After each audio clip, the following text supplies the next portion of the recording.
Alors bonjour à chacun et à chacune. J'espère que vous êtes contents du soleil. Et je vous signale que par définition, le soleil, ça donne de la lumière et ça chauffe.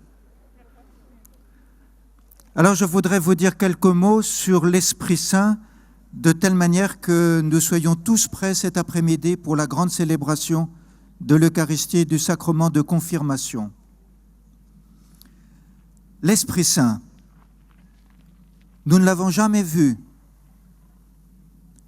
C'est pas comme Jésus, qui lui s'est fait homme en tout semblable à nous. Et quand nous lisons les évangiles, nous pouvons mieux comprendre qui est Jésus.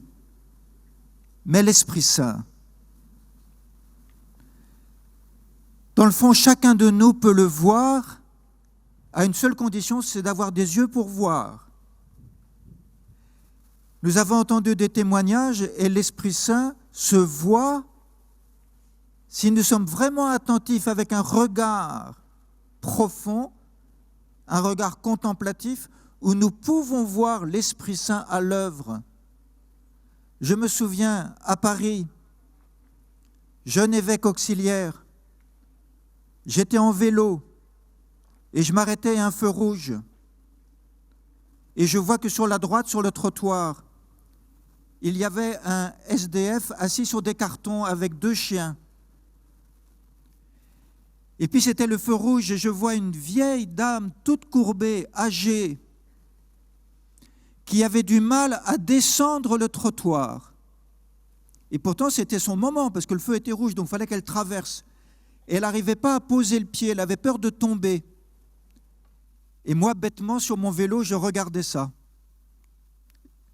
Et qu'est-ce que je vois ? Je vois ce SDF qui, à mon avis, avait 25 ans.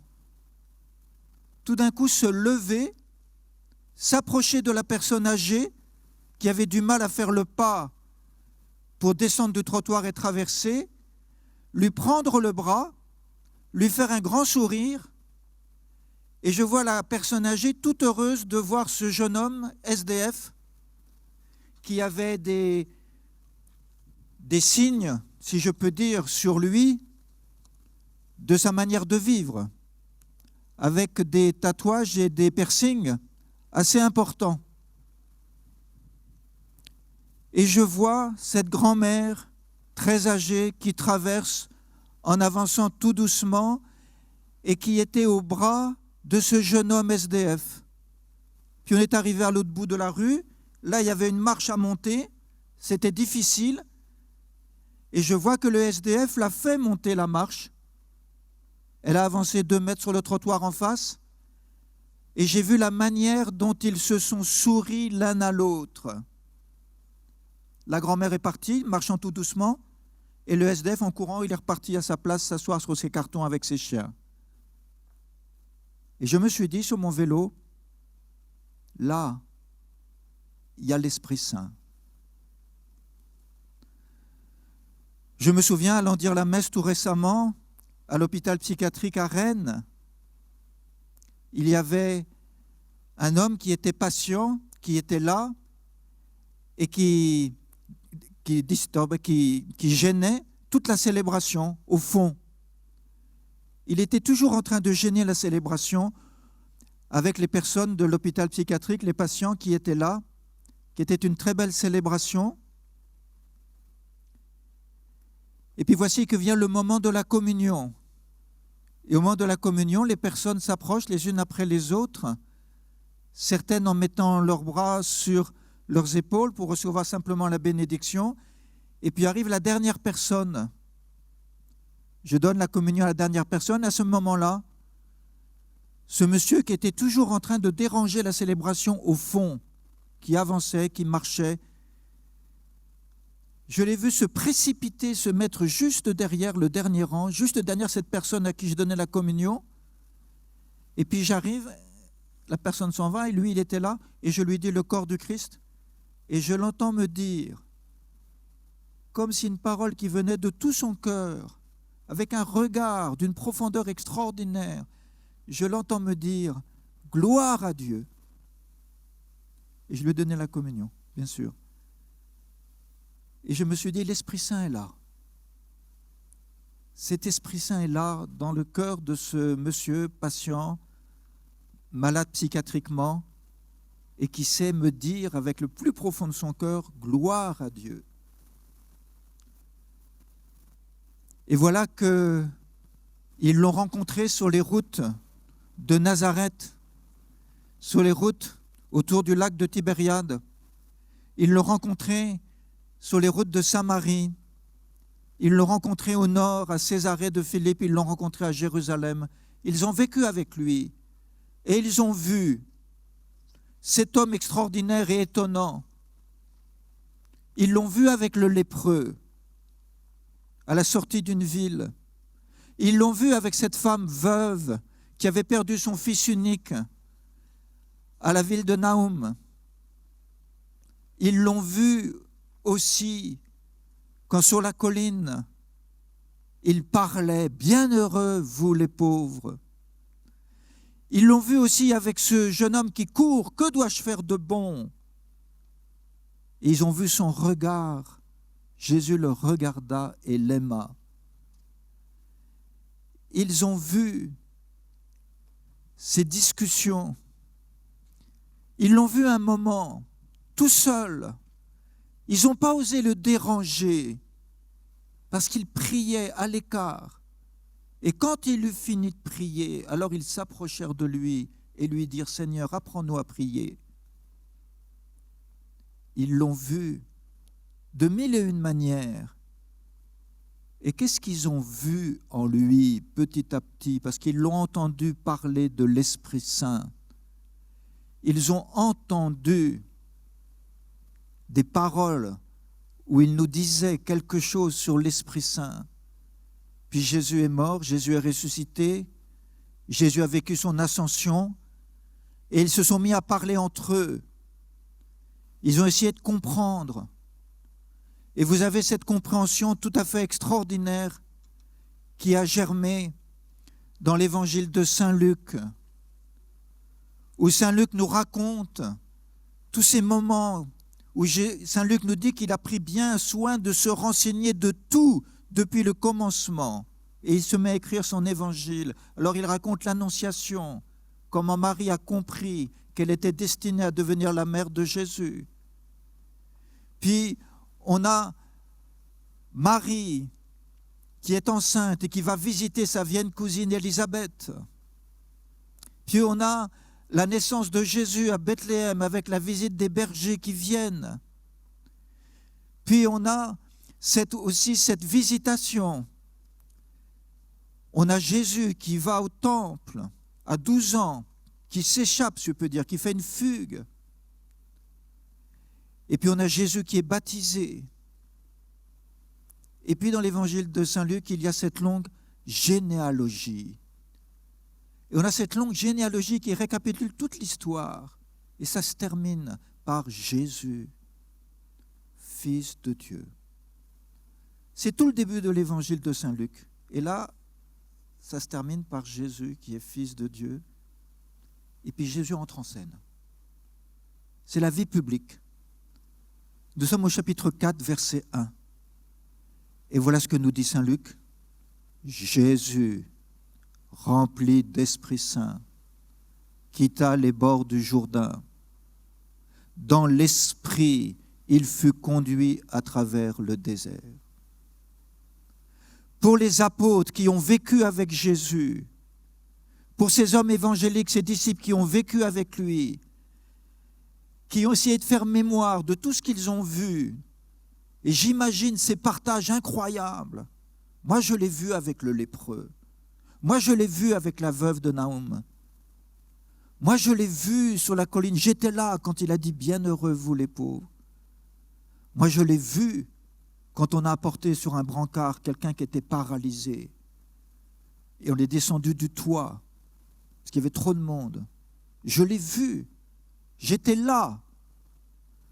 Quand on lui a dit « Ta mère, tes frères sont là, ils veulent te voir ». Et j'ai été choqué par sa réponse. Ma mère, mes frères, sont tous ceux qui font la volonté de Dieu, comme s'il n'avait pas d'affection pour sa mère. Ça m'a interrogé, je me suis mis à réfléchir. Mais qui c'est ce Jésus? Je l'ai entendu nous dire, quand je partirai, je ne vous laisserai pas orphelin.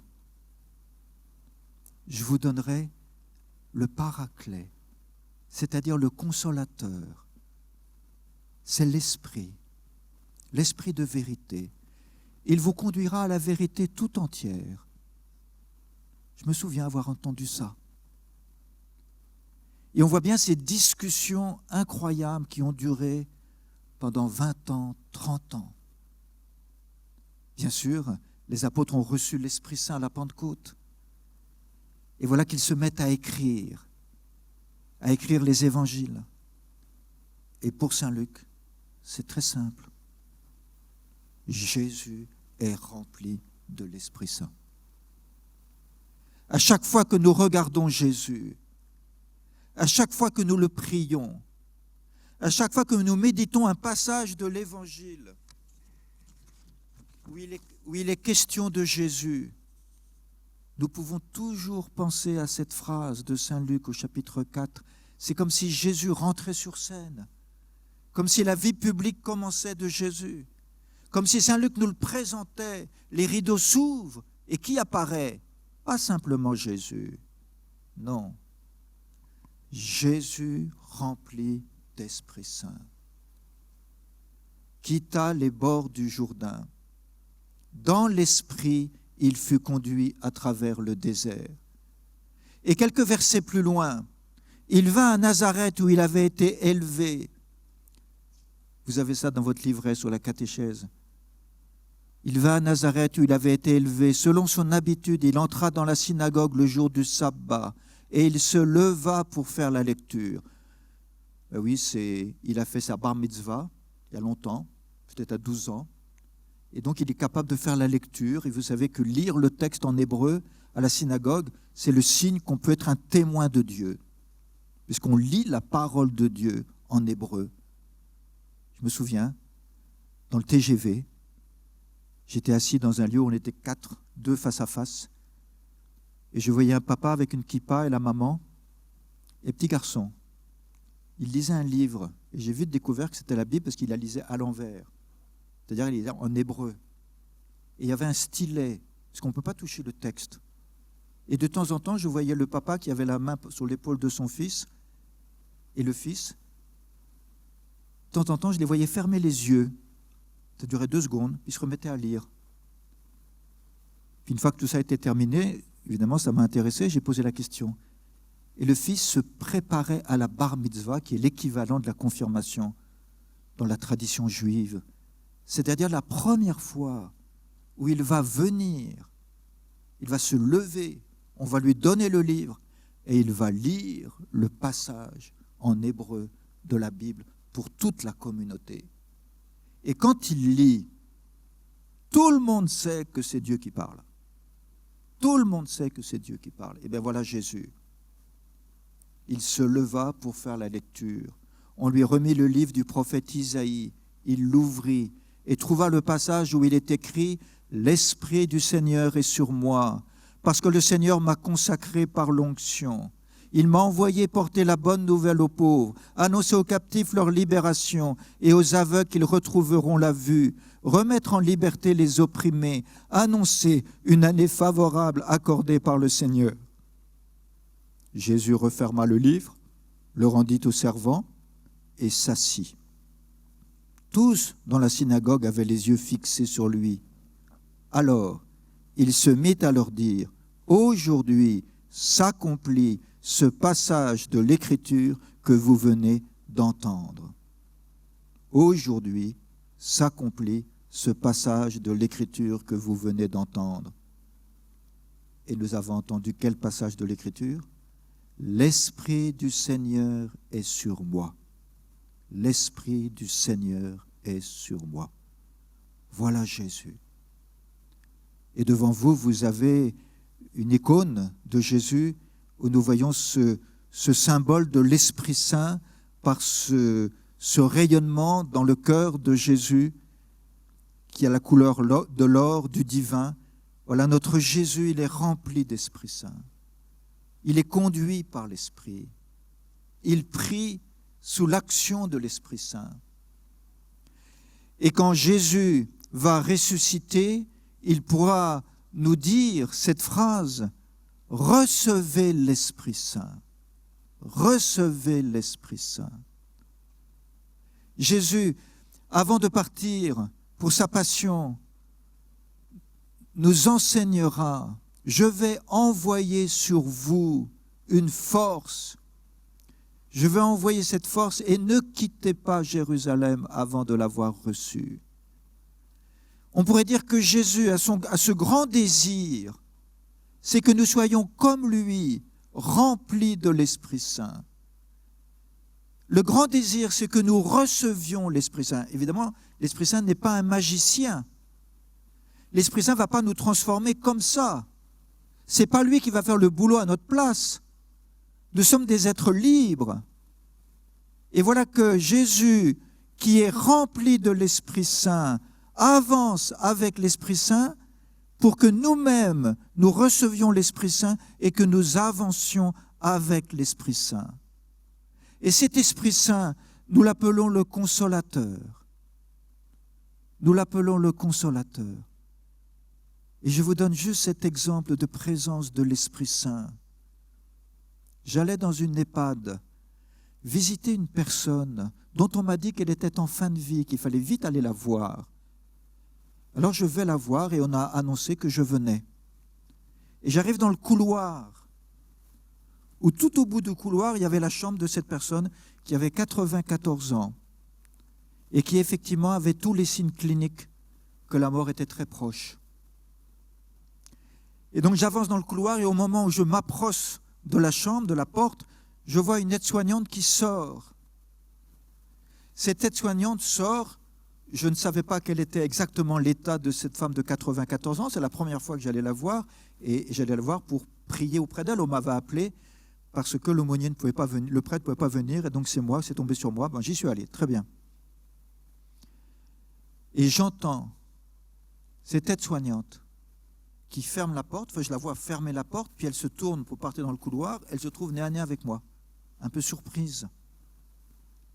Je ne sais pas si elle savait très bien qui j'étais, on lui avait annoncé qui j'étais, je ne connais pas sa religion, je ne sais pas qui elle est, je ne sais pas si elle sait ce que c'est qu'un évêque, peu importe, mais je l'entends simplement me dire, simplement cette phrase, et puis elle s'en va très discrètement, « Qu'est-ce qu'elle est belle, qu'est-ce qu'elle est belle !» Puis elle est partie. Moi, je rentre dans la chambre et je vois, assis, en position du fœtus, une femme très âgée, complètement desséchée, incroyablement maigre, les yeux mi-ouverts, à peine ouverts. Je prends sa main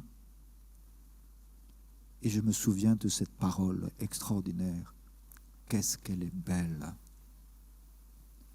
L'Esprit Saint est le consolateur, c'est-à-dire celui qui nous console en nous faisant toujours voir la beauté des enfants des hommes, dans ce qui esthétiquement, c'était vraiment la laideur incarnée. Et non. L'Esprit Saint qui est le consolateur nous fait voir la beauté. Et cette jeune aide-soignante que je ne connais pas, que je n'ai jamais revue, je ne sais pas qui c'est, a quelque chose de l'Esprit Saint qui lui fait dire « Qu'est-ce qu'elle est belle !» Voilà cette présence de l'Esprit Saint qui nous fait porter la bonne nouvelle aux pauvres, qui nous fait annoncer aux captifs leur libération, qui nous fait retrouver la vue aux aveugles. Je me souviens de ce prêtre aveugle avec qui je fais un voyage. Il était obligé de se piquer parce qu'il était diabétique pendant le voyage en avion. Et on va à Rome en pèlerinage et je l'accompagnais. Et en revenant dans l'avion, il me dit, alors qu'il est vraiment aveugle, totalement aveugle, et je l'entends me dire, qu'est-ce que Saint-Pierre de Rome est belle! Et de façon stupide, je lui dis, j'aurais dû réfléchir, j'aurais pas dû dire ça, je lui dis, mais qu'est-ce qui vous a plus plu dans Saint-Pierre de Rome? Je savais qu'il ne le voyait pas. Qu'est-ce qui vous a le plus plu? Et je l'entends me répondre, oh, dans tout ce que j'ai entendu, j'ai vu que tout était beau. Dans tout ce que j'ai entendu, j'ai vu que tout était beau. Le regard du cœur, voilà l'esprit. Et ainsi, ce Jésus qui est rempli de l'Esprit Saint, nous pouvons toujours le prier pour lui dire, Seigneur Jésus, donne-moi ton esprit, remplis-moi de ton esprit, convertis-moi avec ton esprit, voici mon cœur. Seigneur Jésus, donne-moi l'Esprit Saint. Monseigneur, vous nous avez expliqué qui est l'Esprit Saint et vous nous avez justement expliqué, après nous avoir donné des images concrètes de la présence de l'Esprit Saint dans notre monde, que c'est Jésus qui est rempli de l'Esprit Saint et qu'il nous a promis de nous envoyer l'Esprit Saint. Alors nous pouvons confier les confirmants qui vont être confirmés cet après-midi pour que justement Jésus leur donne cet après-midi l'Esprit Saint. Jésus, toi qui as promis d'envoyer l'Esprit Saint.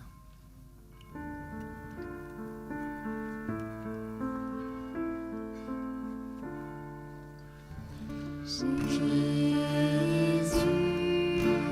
toi qui as promis d'envoyer l'Esprit à ceux qui te prient, ô Dieu, pour porter au monde ton feu, voici l'offrande de nos vies.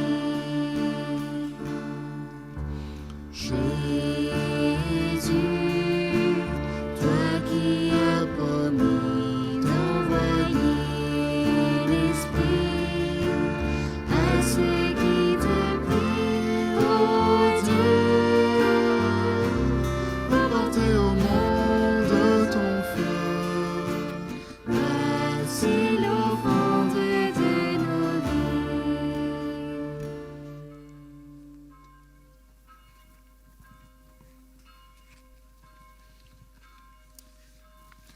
Quelles sont belles nos cloches qui prient avec nous et qui reconnaissent la présence du Seigneur Jésus qui nous donne l'Esprit Saint au milieu de nous. Quand bien sûr les apôtres vont continuer à réfléchir en étant conduits par l'Esprit Saint sur ce don de l'Esprit Saint qu'ils ont reçu, ils vont finalement arriver à comprendre que toutes les missions que nous avons et qui sont très diverses, que ce soit la mission des élus, que ce soit la mission auprès des personnes en précarité, que ce soit la mission familiale, comme parent, comme conjoint, comme enfant. Un enfant a une mission. Qu'est-ce que c'est la mission d'un enfant? C'est de vivre comme un enfant. Dieu sait s'il y a des enfants qui parfois apportent un témoignage sur Jésus, qui viennent consoler, comme nous l'avons vu avec cette petite fille, qui vient s'asseoir sur les genoux du SDF. Chacun a sa mission. Et puis il y a la mission vis-à-vis des personnes âgées, dépendantes. Et cette mission, elle est parfois, souvent, suscitée par un saint ou par une sainte. Si je pense au témoignage de Catherine, je vois bien qu'il y a Sainte Jeanne Jugan qui a compris que le Seigneur nous envoyait en mission auprès des personnes âgées, pauvres et dépendantes. Et quand je vois Saint Thomas More, lui qui était un homme politique, et qui n'a jamais voulu trahir sa conscience et qui est martyr à cause de cela, voilà que le Seigneur confie une mission aux politiques, la grandeur de la mission d'être au service de tous. Et nous l'avons entendu tout à l'heure, quand il y avait cette attention à tous les habitants de la commune, avec le listing des personnes. Mais on voit aussi la mission dans la famille, de la maman ou du papa, qui au risque du burn-out, essaye de ne pas avoir le pied sur l'accélérateur pour accomplir cette mission. Et nous voyons bien qu'il y a cette diversité de missions que l'apôtre Saint Paul va vite remarquer. Il y a la mission de ceux qui parlent, qui enseignent. Il y a la mission de ceux qui rendent service. Il y a la mission de ceux qui prient, dont on ne parle jamais. Exactement comme Léontine d'Olivet dans l'église de Béton. On la surprenait au fond de l'église en prière. Et elle priait, habitée par Dieu. Je me souviens de cette jeune fille, adolescente, qui a 11 ans, 12 ans, et qui se précipite dans la chambre de son père, sans frapper. Elle a quelque chose à lui dire. Et ô surprise, que voit-elle? Son père qui est à genoux, la tête dans les mains, qui a posé les lunettes sur la table et qui est en prière. Et là, cette fille me raconte, quand j'ai vu mon père comme ça, je me suis arrêté net. J'ai enlevé mes lunettes, j'ai posé sur la table, je me suis mis à genoux, j'ai mis ma tête dans les mains, j'ai prié, puis je suis reparti. Ah bon, tu n'avais pas envie de dire quelque chose à ton père? J'ai pas osé. Oui, chacun a une mission. Et la diversité des missions, elle est considérable. Nous le voyons bien, il y a la mission des personnes qui accompagnent les familles en deuil. Il y a la mission des personnes qui accompagnent des adultes qui demandent le sacrement de confirmation ou qui demandent le baptême. Il y a la mission de celles et ceux qui préparent les fleurs pour que ce soit beau, et nous pouvons admirer les personnes qui ont préparé les fleurs ici, à ce podium. Il y a la mission de celles et ceux qui sont là pour accueillir, pour veiller. Il y a la mission de celles et ceux qui vont visiter les personnes en précarité, que sais-je. Il y a la mission du prêtre, la mission du consacré, la mission dans son travail, d'apporter le meilleur de soi-même pour que là, au travail, il y ait une communauté humaine où il y a vraiment de l'humanité et pas simplement du rendement financier. Bref, chacun a des missions très diverses. Et saint Paul nous dit que dans ces missions très diverses, c'est toujours le même esprit qui distribue ses dons comme il l'entend. Mais saint Paul va nous dire quelque chose de très important. Parfois, c'est difficile dans la famille. Parfois, c'est difficile là où je vis. Parfois, c'est difficile dans notre travail. Parfois, c'est difficile dans l'institution de santé. Parfois, c'est difficile avec moi-même, parce que je suis stressé, parce que je suis angoissé, parce que j'ai peur. Parfois, c'est difficile parce que j'ai des doutes dans ma foi. Il y a beaucoup de difficultés. Alors, saint Paul nous dit cela, cette phrase extraordinaire, c'est dans sa lettre qu'il écrit aux habitants de Rome, aux Romains. L'espérance ne déçoit pas. L'espérance ne déçoit pas, puisque l'amour de Dieu a été répandu dans nos cœurs par l'Esprit Saint qui nous a été donné. Et ainsi, là où nous sommes, au milieu des difficultés que nous rencontrons, parfois ces difficultés viennent de personnes qui sont violentes, violentes dans la rue, violentes dans le travail, violentes intérieurement, ici ou là. Parfois, la difficulté vient qu'il y a beaucoup de critiques, de malveillance. Et on serait tenté de répondre à la malveillance par la malveillance. On subit une tentation de répondre à la violence par la peur, par la violence. Et voici qu'au milieu de toutes ces difficultés, nous pouvons être dans l'espérance, comme nous l'avons entendu dans le témoignage de Catherine. J'ai choisi l'espérance. Pourquoi? Parce que l'espérance ne déçoit pas, puisque l'amour de Dieu a été répandu dans nos cœurs par l'Esprit Saint qui nous a été donné. On pourrait dire que le grand rôle de l'Esprit Saint, c'est de nous aider à aimer.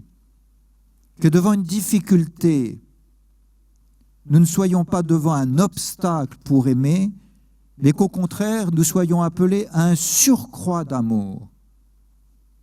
L'Esprit Saint est toujours là, si nous le prions, pour qu'il nous aide à aimer dans la difficulté présente. et que cette difficulté ne soit pas une raison pour baisser les bras, mais au contraire pour trouver une nouvelle manière d'aimer. Quand saint Paul écrit sa lettre aux habitants de Galatie, aux Galates, il va parler de toutes les difficultés, la malveillance, la rancœur, le vol, que sais-je, toutes les difficultés que les gens vivent, la haine. Et en contrepoint, saint Paul écrit « Mais voici le fruit de l'esprit ». Voici le fruit de l'esprit. C'est au singulier le fruit de l'esprit. Et quel est ce fruit de l'esprit? C'est l'amour. Et cet amour qui se traduit en joie, en paix, en patience, en bonté, en bienveillance, en fidélité, en douceur et en maîtrise de soi. On pourrait dire que l'Esprit Saint est le grand éducateur de l'amour. Quand nos tempéraments se frottent les uns aux autres et que c'est difficile, comme nous l'avons entendu de la part d'Anne-Sylvie, il faut faire attention évidemment que ça n'aille pas trop vers des expressions trop extrêmes, parce qu'après il y a des blessures qui se font les uns vis-à-vis des autres. Mais voilà que l'amour nous conduit à la patience, à la bienveillance. Voilà, quand quelqu'un fait du mal, voilà que nous le regardons avec bienveillance. Il y a forcément du bien en lui. Il y a toujours du bien en lui. Ne serait-ce que le fait que c'est une personne humaine, créée par Dieu, aimée par Dieu. Parfois, c'est tellement difficile qu'on a envie de tout arrêter. Mais voilà que l'Esprit Saint nous appelle à un surcroît de fidélité. Il nous appelle à une inventivité pour trouver la fidélité. Parfois, dans notre cœur, ça se bat, ça se brouille. On sent bien qu'il y a des tensions diverses et variées qui se bousculent entre nous. Parfois des pensées mauvaises contre quelqu'un, de l'amertume, du ressentiment. Et voilà que l'Esprit Saint vient infiltrer en nous quelque chose de la douceur. Oui, le grand éducateur de l'amour, c'est l'Esprit Saint. Et nous avons entendu qu'il nous a été rappelé « Aimez-vous les uns les autres comme je vous ai aimés ». C'est simple. À vue humaine, avec nos forces humaines, c'est impossible. Nous n'y arriverons pas. Je me souviens un jour, il y avait un mariage, j'étais jeune prêtre, je célébrais un mariage. Et après le mariage, on m'avait demandé si je restais déjeuner, et je sentais que ça faisait plaisir que je reste déjeuner, donc je suis resté déjeuner.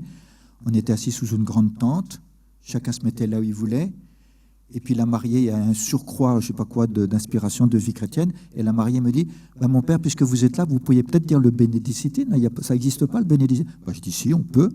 Donc on me donne le micro, et voilà ce que je dis. Ça me vient spontanément, peut-être aussi de façon voulue. Et je dis, Seigneur, sois béni pour la nourriture que tu nous accordes, sois béni de nous réunir tous, et bénis nos conversations pour que nous ne disions jamais du mal les uns des autres. Je fais le signe de la croix, et là, grand silence. Alors je dis à la mariée, qu'est-ce qui se passe ? On n'ose plus parler parce que vous nous avez dit qu'il ne fallait pas dire du mal les uns des autres. Et ce n'est pas facile d'être bienveillant. C'est facile d'être malveillant, tellement facile. Mais être bienveillant, voilà l'Esprit.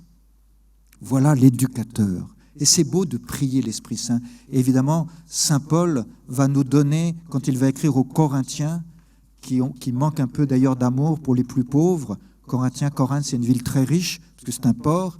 Et quand saint Paul va lui demander de venir aider les pauvres de Jérusalem, il ne peut pas donner un tout petit peu, quelques petits centimes pour les pauvres de Jérusalem.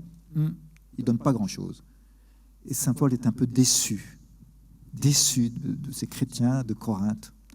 Et alors il va au chapitre 13 de la première aux Corinthiens. Écoutez bien.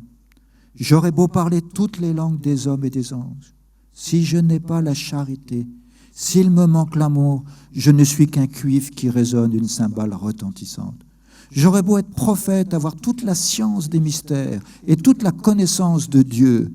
J'aurais beau avoir toute la foi jusqu'à transporter les montagnes. S'il me manque l'amour, je ne suis rien. Je me souviens, quand je faisais mes études de théologie, un jésuite, je parlais avec lui, je discutais, puis à la fin, ce jésuite me dit, « Pierre, à quoi ça sert d'avoir raison ?» Magnifique. Il m'invitait à comprendre que je pouvais avoir toute la connaissance. Ça ne sert à rien s'il me manque l'amour. Et saint Paul continue. J'aurais beau distribuer toute ma fortune aux affamés. Vous savez, c'est le président Roosevelt aux États-Unis qui, découvrant qu'il y avait de la pauvreté, des pauvres aux États-Unis, ce qui n'est pas possible, c'est la plus grande nation du monde. Alors il est arrivé il a envoyé des camions avec des boîtes de conserve, de la nourriture pour les pauvres. Et qu'est-ce qu'ont fait les pauvres? Ils ont pris des boîtes de conserve et les ont jetées sur les camions. J'aurais beau distribuer toute ma fortune aux affamés, j'aurais beau me faire brûler vif, s'il me manque l'amour, cela ne me sert à rien. Et saint Paul dit ceci, c'est magnifique.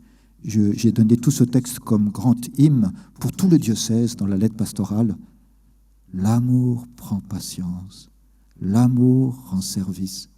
L'amour ne jalouse pas, l'amour ne se vante pas, il ne se gonfle pas d'orgueil, il ne fait rien d'inconvénient, il ne cherche pas son intérêt, il ne s'emporte pas, il n'entretient pas de rancune, il ne se réjouit pas de ce qui est injuste, il trouve sa joie dans ce qui est vrai. L'amour supporte tout, il fait confiance en tout, il espère tout, il endure tout. Et puis cette dernière phrase qui est magnifique. L'amour ne passera jamais.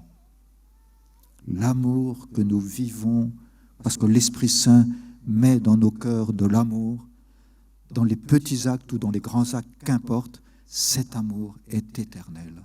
Cet amour ne passe pas. Mes amis, l'Esprit Saint, c'est le grand éducateur de l'amour. Nous pouvons demander à l'Esprit Saint, viens Esprit Saint, augmente en moi l'amour. Alors demandons à l'Esprit Saint d'emplir nos cœurs de charité, avec les mots même de sainte Thérèse de Lisieux qui a tellement médité cet épître aux Corinthiens dont vous venez de parler, Monseigneur. Aimer, c'est tout donner, et se donner soi-même.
Alors Jésus est rempli de l'Esprit Saint et veut nous donner son esprit pour que nous lui ressemblions et que nous lui ressemblions surtout par notre amour. Notre amour qui est humble, notre amour qui est patient, notre amour qui est plein de douceur. Notre amour évidemment qui peut aller jusqu'à cette parole de Jésus sur la croix, pardonne-leur. Ils ne savent pas ce qu'ils font. Je me souviens de ce vieux monsieur en fin de vie qui savait très bien qu'il allait partir, avec un cancer généralisé. Et je lui apprends, je vais le visiter, je lui apprends qu'il y a une guerre qui reprend. Lui qui a été pendant la guerre, qui a été obligé de se cacher, qui sait ce que c'est que la guerre, la Seconde Guerre mondiale, et qui a souffert de la guerre, et il apprend qu'il y a la guerre en Ukraine, à l'est de l'Ukraine. Alors il me demande des nouvelles, et je lui raconte un peu. Et je l'entends me dire de façon tout à fait remarquable, il se tape la main comme ça sur la tête, comme s'il disait ils sont fous. Enfin, pourquoi cette violence? À quoi ça sert? Pourquoi cet égo du pouvoir qui veut dominer les autres et tuer des innocents? Et je l'entends dire cette phrase toute simple: pardonne-leur, ils ne savent pas ce qu'ils font. Ce vieux monsieur ressemblait à Jésus. Pardonne-leur, ils ne savent pas ce qu'ils font. C'est une prière qu'il a faite. Et c'était extraordinaire. Pardonnez-moi de continuer un peu avec ce vieux monsieur qui est mort quelques jours après, mais il est mort en simplement disant sans arrêt, pendant la nuit, vers 3h du matin, 2h du matin, sans arrêt, paraît-il, moi j'étais pas là, mais l'aide-soignante qui était là m'a raconté, ce monsieur disait toujours, sans arrêt, « Merci mon Dieu pour tout ce que tu m'as donné. Merci pour la vie que tu m'as donnée. Merci pour ma femme. Merci pour mes enfants. Merci pour ceci. Merci, merci, merci, merci. » Et il a dit une dernière fois merci, puis il est parti. Voilà que l'Esprit Saint nous aide à prier de telle sorte que notre prière ressemble à celle de Jésus. Pardonne-leur, ils ne savent pas ce qu'ils font. Ou bien notre prière n'oublie jamais les dons de Dieu.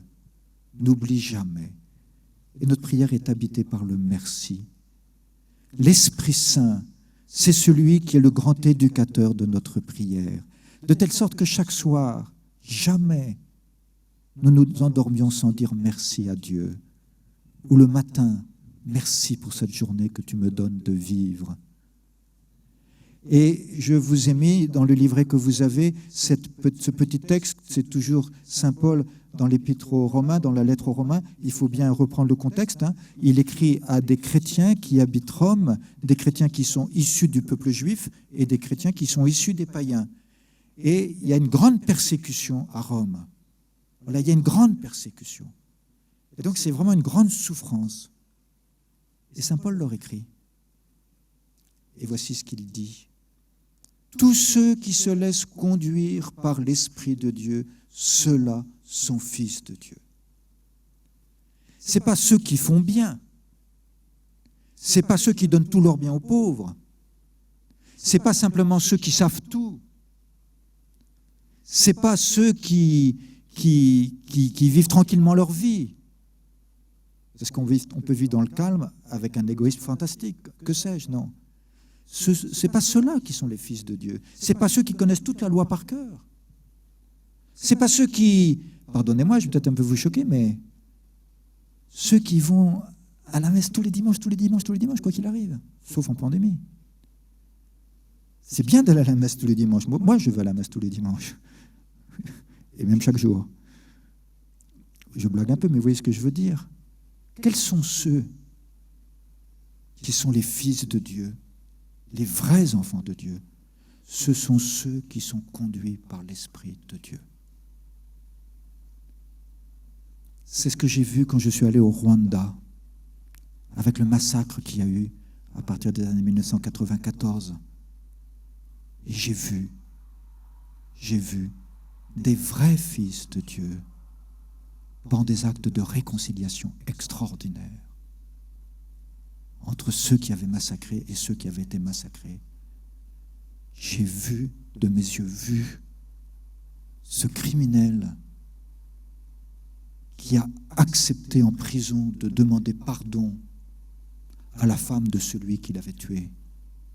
Et j'ai vu ce criminel qui est sorti de prison et cette femme, donc l'épouse de celui qui avait été tué par ce criminel, je les ai vus ensemble à la messe se tenir la main et dire le Notre Père. Quand j'ai vu ça, j'ai été bouleversé.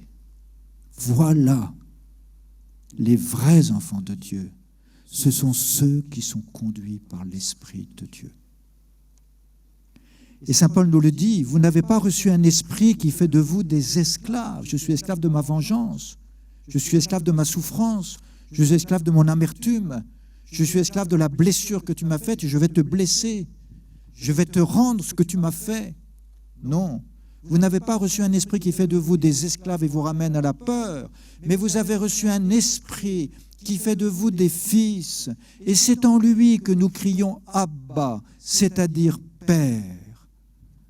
L'Esprit Saint nous fait découvrir que nous sommes vraiment enfants de Dieu. Et quelqu'un qui a reçu l'Esprit, et qui ne s'en rend pas compte, bien sûr, parce que l'Esprit n'est pas là, on ne le voit pas, l'Esprit Saint, on ne le sent pas. Mais j'ai tellement entendu de personnes qui tout d'un coup, ou petit à petit, peuvent dire « Je suis aimé. Dieu m'aime. » Je me souviens de ce jeune informaticien célibataire travaillant à Paris, qui est décédé tout récemment, mais qui était prêtre à Paris, et qui était athée, et qui se promène sur les quais de Seine un dimanche pour se détendre. Et sur le quai de Seine, en une seconde, je suis aimé. Dieu m'aime. Je suis son enfant. Il est rentré à la cathédrale Notre-Dame de Paris, il est allé frapper pour parler avec le prêtre, et le prêtre lui a donné un livre. Et puis ce garçon a découvert qu'il avait la vocation d'être prêtre, et du coup il est rentré, il s'est présenté au séminaire, c'est moi qui accueille les séminaristes, et il m'a raconté toute son expérience. Oui, c'est un esprit qui nous fait reconnaître que nous sommes fils et filles bien-aimés de Dieu, et que nous pouvons crier de tout notre cœur exactement comme cette petite fille que j'ai vue crier, toute petite, 4 ans. Elle était là, elle jouait avec sa maman. Et puis dans la pièce, parce que j'étais supérieur de séminaire, les séminaristes, et puis les familles arrivaient. Et le papa est arrivé en retard parce qu'il travaillait. Donc la fille jouait dans la pièce, et la porte s'ouvre, et puis je vois le père qui rentre. Et la petite fille, elle le voit. Et j'entends « Papa !» Elle a couru, elle s'est jetée dans ses bras. Et je me suis dit, si on faisait ça avec Dieu, nous, vous voyez, on crie « Abba, Père ». On ne crie pas parce que c'est à la souffrance, on crie « Tu es mon Père ». Voilà. C'est donc l'Esprit Saint lui-même qui atteste à notre esprit que nous sommes enfants de Dieu. Évidemment, nous sommes des enfants de Dieu avec notre faiblesse. Et oui, ne vous inquiétez pas, Dieu nous connaît. Nous sommes faibles, et il va nous choisir comme enfants de Dieu avec notre faiblesse. Voilà, c'est très important ça. Les enfants de Dieu ne sont pas forcément meilleurs que les autres. Nous avons nos faiblesses, il faut les accepter. Parfois, nous avons nos tentations récurrentes et nous tombons dans les mêmes péchés. C'est nos faiblesses. Ce n'est pas pour ça que nous ne sommes pas enfants de Dieu. L'Esprit Saint vient au secours de notre faiblesse, car nous ne savons pas prier comme il faut. L'Esprit lui-même intercède pour nous par des gémissements inexprimables. Et Dieu, qui scrute les cœurs, connaît les intentions de l'Esprit, puisque c'est selon Dieu que l'Esprit intercède pour les fidèles. L'Esprit Saint, c'est un ami, un grand ami, invisible, qu'on ne sent pas. Il est toujours là. Je peux toujours le prier. Et cet Esprit Saint vient prier en nous. L'Esprit Saint vient éclairer pour nous un passage de la Bible. L'Esprit Saint vient m'aider dans ma prière en me faisant découvrir que je peux toujours prier, même si je suis distrait, même si je n'arrive pas à me recueillir. L'Esprit Saint est là. Et cet Esprit Saint qui nous aide à prier, c'est l'Esprit Saint qui nous aide à dire avec toujours plus de vérité le Notre Père, parce que nous sommes des enfants de Dieu. Et sur RCF Alpha, j'ai voulu commenter le Notre Père, qui est le sommet de toute prière. C'est pour ça que nous disons le Notre Père à la messe. Et nous avons cité tout à l'heure Sainte Thérèse de l'Enfant Jésus, nous avons chanté son chant « Aimer, c'est tout donner, se donner soi-même ». Et Sainte Thérèse de l'Enfant Jésus était tellement habitée par l'Esprit Saint, elle avait tellement conscience d'être une fille de Dieu, que quand elle commençait à prier le Notre Père, quand elle disait Notre Père, elle ne pouvait plus continuer. Tellement elle était habitée par cette paternité de Dieu qui l'enveloppait de toutes parts et qui enveloppait tous les hommes, toute l'humanité. Dieu est notre Père aux cieux. Que son nom soit sanctifié par notre vie, par notre amour. Dès qu'il y a un acte d'amour vrai, alors notre Père est sanctifié. Il est glorifié. Que ton règne vienne. Ton règne vienne en Biélorussie, ton règne de paix, ton règne de justice, ton règne de douceur, ton règne de sainteté, ton règne de liberté. Cette prière du Notre Père, plus on la médite, plus on prend conscience qu'elle est d'une ampleur extraordinaire. Et habitée par l'Esprit, je suis heureux, chacun d'entre nous peut le dire, je suis heureux, chaque matin, chaque soir, de dire lentement le Notre Père. Oui, l'Esprit Saint est le maître de la prière, le maître de l'intériorité, le maître du recueillement. L'Esprit Saint nous aide à prier. J'ajoute un dernier point. Si l'Esprit Saint vient, il vient toujours dans le cœur qui est droit, dans la conscience qui est droite. Ça ne veut pas dire pour ça qu'on n'a pas commis des péchés, mais avec sa conscience, on les reconnaît. Oui, je suis un pauvre pécheur. L'Esprit Saint ne peut jamais venir avec l'hypocrisie. Jamais. Il n'est pas à l'aise avec l'hypocrisie, il s'en va. Et si vous lisez un évangile, simplement un seul évangile, depuis le début jusqu'à la fin, c'est très court, c'est plus court que Ouest France à lire. Si vous lisez un évangile, vous verrez qu'il n'y a qu'une seule personne avec qui Jésus ne peut rien faire. C'est précisément l'hypocrite. Le bon larron sur la croix, c'est un authentique criminel avant d'être un bon larron. C'est un criminel. Mais c'est un homme droit. Et Jésus lui dit, aujourd'hui, tu seras avec moi au paradis.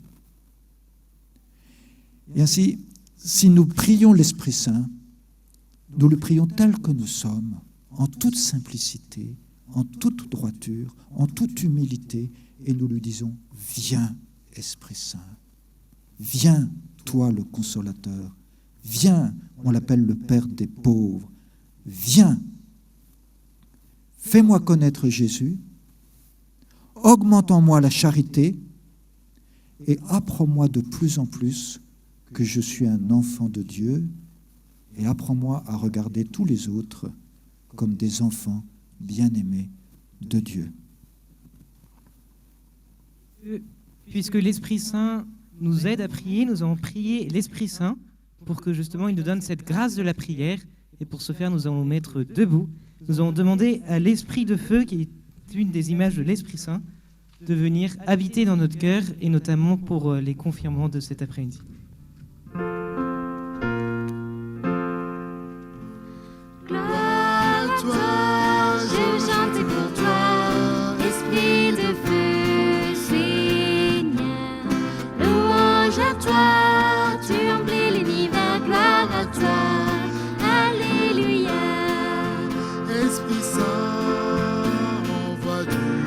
C'est le rayon de ta lumière.